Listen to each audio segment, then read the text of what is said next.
Universitas Baitur Rahmah berdiri pada tanggal 16 Juli 1994 dan terletak pada pusat pemerintahan Kota Padang dan pendidikan tinggi.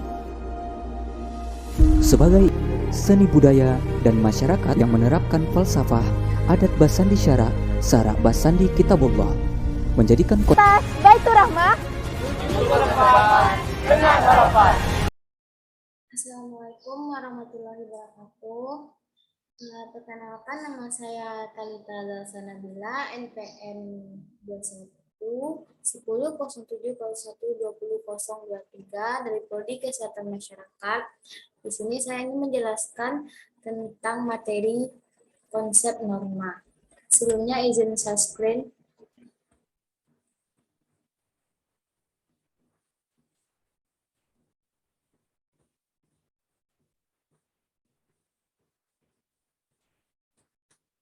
Semoga screen-nya bisa terlihat.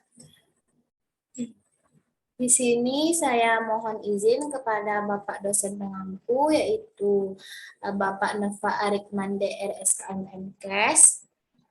Baik, selanjutnya materi yang pertama yaitu pengertian dari norma dan contohnya. Di sini saya ada beberapa para ahli. Yang pertamanya Hardiwardoyo, yang kedua Sarjono Sekanto, yang ilmuwan yang ketiga ini atau para ahli yang ketiga ini merupakan tambahan pendapat dari para ahli lainnya. Sekarang saya akan membahas dari pernyataan para ahli. Hardiwardoyo menyatakan bahwa hati nurani manusia dan norma merupakan alat ukur moral. Sedangkan menurut Sarjono Sekanto menyatakan bahwa aturan yang berlaku dalam masyarakat yang disertai dengan sanksi bagi individu atau kelompok bila melanggar aturan tersebut. Dan tambahan dari pendapat para ahli ada 3. Saya ambil yang pertama, John J. Machionis mengemukakan norma itu adalah aturan-aturan dan harapan-harapan masyarakat yang memandu perilaku anggota-anggotanya. Sedangkan menurut Richard de Schaeffer dan Robert Pelham menyatakan bahwa norma adalah standar perilaku yang mapan yang dipelihara oleh masyarakat tersebut.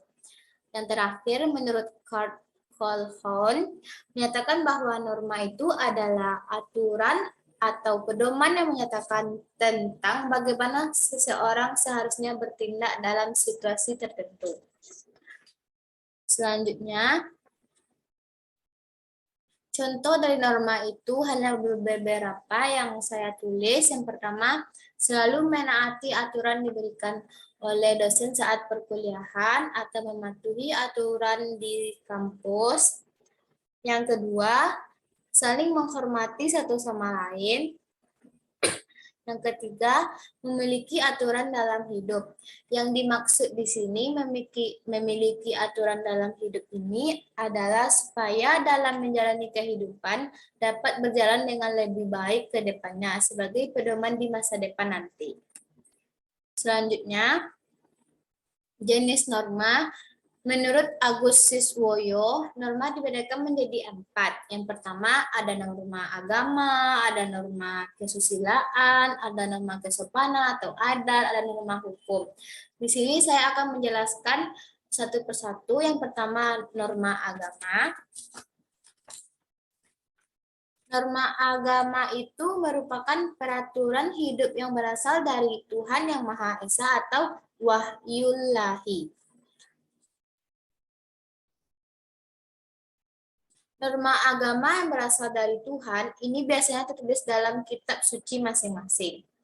Di Indonesia, di negara kita ini, agama yang dianut dan diakui adalah Islam, Kristen, Katolik, Hindu, dan Buddha. Apabila orang melanggar norma agama ini, hukumnya bisa bersifat tidak langsung. Nanti saya akan memberikan contoh dari norma-norma tersebut. Sekarang saya akan hanya membahas pengertian dari setiap norma ini. Yang kedua, norma kesusilaan adalah peraturan hidup yang bersumber dari suara hati nurani kita sendiri, yang mengatur tentang patut tidaknya perbuatannya atau susila tidaknya perilaku manusia. Intinya berhubungan dengan batin diri seseorang.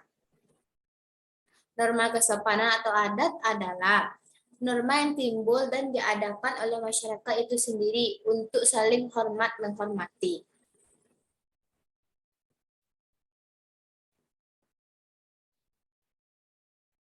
Selanjutnya, norma hukum. Norma hukum adalah norma yang berisi peraturan-peraturan yang ditetapkan dan diperlakukan oleh negara. Norma hukum dibuat karena ketiga norma yang saya jelaskan tadi, yaitu norma agama, norma kesusilaan, norma kesopanan, belum mampu memberikan sebuah jaminan untuk menjaga ketertiban dalam masyarakat tersebut.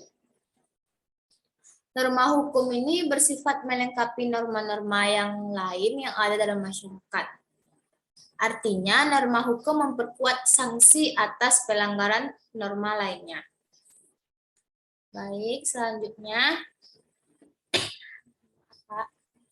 Contoh dari keempat norma yang saya jelaskan tadi, yang pertama yaitu norma agama, tidak menghormati orang tua.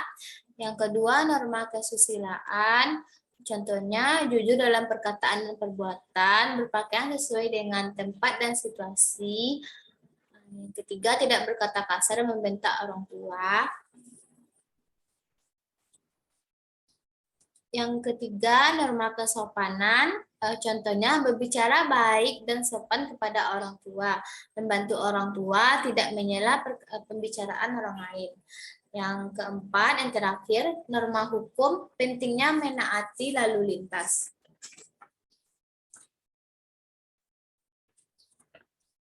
Pentingnya menaati lalu lintas di sini supaya kita menjaga keselamatan diri sendiri. Yang terakhir,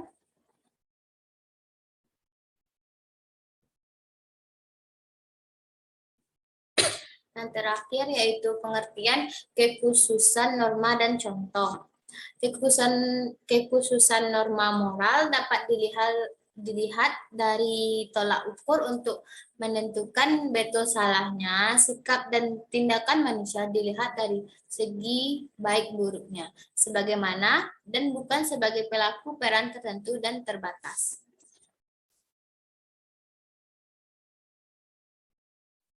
Ada norma khusus yang berlaku pada situasi khusus. Norma-norma moral berarti tolak ukur yang dipakai masyarakat untuk mengukur kegiatan seseorang.